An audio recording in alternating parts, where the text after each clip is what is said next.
ఆచి chicken masala. AP రాజధాని అమరావతి విషయంలో ఫ్యాన్ పార్టీకి మరో సంకటం వచ్చి పడిందా? కూటమి సర్కార్ అమరావతినే శాశ్వత రాజధానిగా తీర్మానం చేసి కేంద్రానికి పంపింది. ఈ చర్యతో అమరావతికి చట్టబద్ధత దాదాపు వచ్చినట్టే. కానీ ఈ విషయంలో ఫ్యాన్ పార్టీ వైఖరి స్పష్టం చేయలేదు. అంటే జగన్ 3 రాజధానుల మోడల్నే ఫాలో అవుతున్నారా? వైసీపీ నేతలకు కూడా ఇలాంటి డౌట్ నెలకొందా?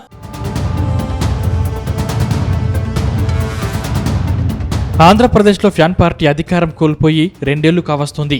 వచ్చే ఏడాది నుంచి పాదయాత్ర మొదలుపెట్టి ఎన్నికల వరకు జనంలో ఉండేలా వైఎస్ జగన్ ప్లాన్ చేస్తున్నారు.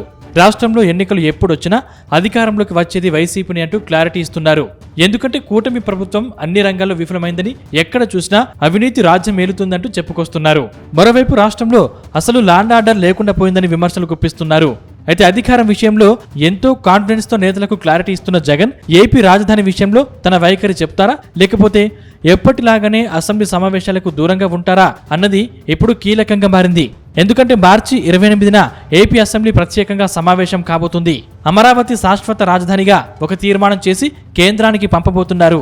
తాజాగా మంత్రివర్గ సమావేశంలో తీర్మానం చేయడం, ఆ తర్వాత ప్రత్యేక అసెంబ్లీ సమావేశం ఏర్పాటంతా కూడా కేంద్రం సూచనల మేరకు జరుగుతుందని చెప్తున్నారు. అలాగే పార్లమెంట్లో రాష్ట్ర విభజన చట్టానికి సవరణ చేసి అమరావతికి చట్టబద్ధత కల్పించబోతున్నారనే టాక్ వినిపిస్తోంది.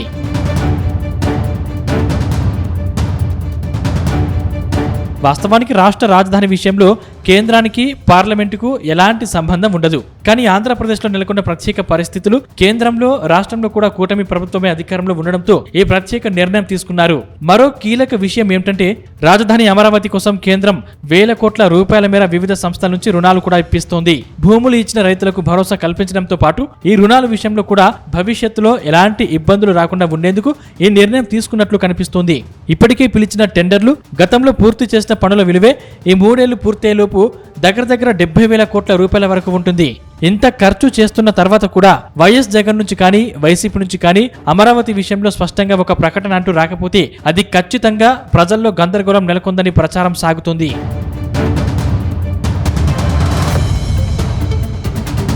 మరోవైపు వైఎస్ జగన్ అసెంబ్లీ సాక్షిగా ప్రాంతాల మధ్య చిచ్చు పెట్టడం ఇష్టం లేకే రాజధానిగా అమరావతికి మద్దతు ఇస్తున్నట్లు గతంలో ప్రకటించారు.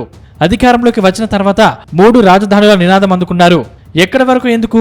తాడపల్లిలో జగన్ ఇల్లు కట్టుకున్న సమయంలో కూడా ఆ పార్టీకి చెందిన నేతలంతా కూడా చంద్రబాబుకు రాజధానిలో కనీసం ఇల్లు కూడా లేదు, తమ నేత ఇక్కడ ఇల్లు కట్టుకుని రాజధాని ఎందుకు మారుస్తాడంటూ మీడియా ముందు మాట్లాడారు. తర్వాత ఇవన్నీ తూచన్నారు. ఒకప్పుడు మాట తప్పుడు మడమ తిప్పుడు అంటూ బ్రాండింగ్ వేయించుకున్న జగన్ ఒక్క అమరావతి విషయంలోనే కాకుండా మండలి రద్దు వంటి ఎన్నో కీలక విషయాల్లో మాట మార్చారు.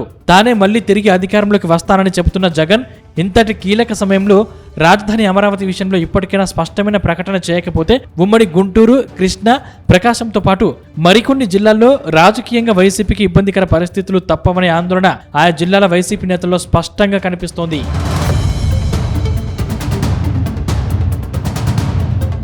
మొత్తం మీద వైసీపీ నేత సజ్జల రామకృష్ణారెడ్డి అమరావతికి తాము ఎప్పుడు వ్యతిరేకం కాదని ఇప్పటికే ప్రకటించారు.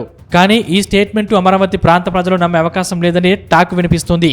అటు చంద్రబాబు ప్రభుత్వ వైఫల్యాలపై పదే ప్రెస్ మీట్లు పెట్టి విమర్శలు చేసే జగన్ రాష్ట్రానికి చెందిన రాజధాని వంటి కీలక అంశంలో అసెంబ్లీలో తన వైఖరి చెప్పకపోతే ఇంతకంటే రాజకీయం మరో తప్పిదం ఉండదని సొంత పార్టీ నేతలే ఆందోళన చెందుతున్నారు. అమరావతి టెండర్లలో జరిగే అక్రమాలు, అవినీతిపై ప్రతిపక్ష పార్టీగా వైసీపీ లేవనెత్తవచ్చు, విమర్శలు చేయవచ్చు.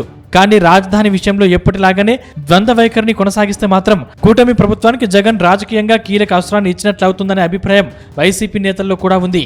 అయినా జగన్ తన వైఖరి మార్చుకుంటారని తాము అనుకోవడం లేదని సొంత పార్టీ నేతలు అభిప్రాయపడుతుండడం హాట్ టాపిక్ అవుతుంది.